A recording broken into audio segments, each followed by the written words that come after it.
Hi everyone, welcome to my second video on foreign aid.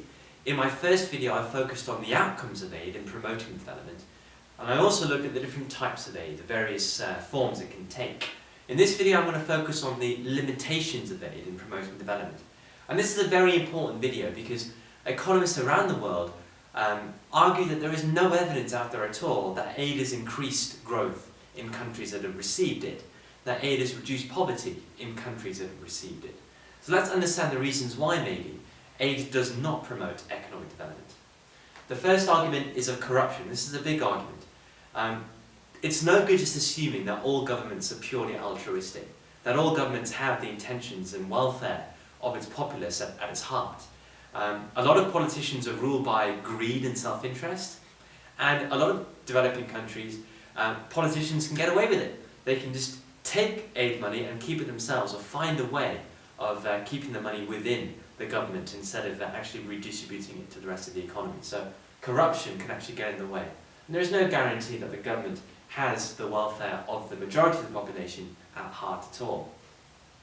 The second one is quite interesting, that depending on aid can actually restrict innovation and reduce incentives to innovate and invest.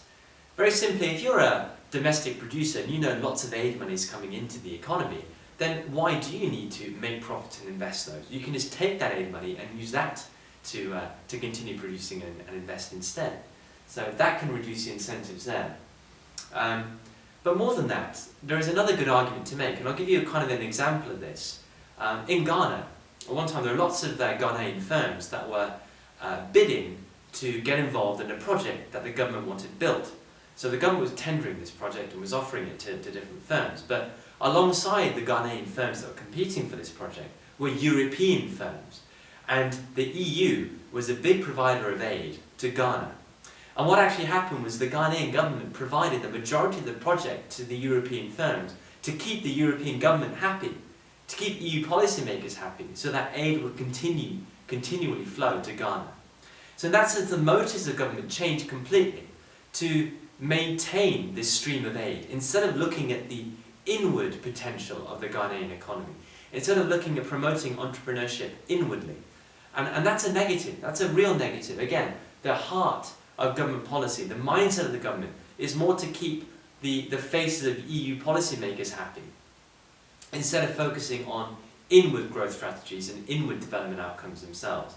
And that's a huge negative there, that the motives can change a government as soon as dependency on aid creeps in. There could be aid weariness in developed countries, I should say, not developing countries. In developed countries. What that simply means is that advanced economies start to think that, why should we spend so many billions of pounds or euros in promoting development elsewhere when we need that money to deal with issues that we have ourselves? In the past 5 years, developed countries have been crippled by recession, crippled by massive debt problems. So it makes sense that populations in those countries would think, well, let's use the money, instead of giving it to developing countries, on sorting out issues at home instead, known as aid weariness. We learned in the previous video that a lot of aids can come in the form of loans.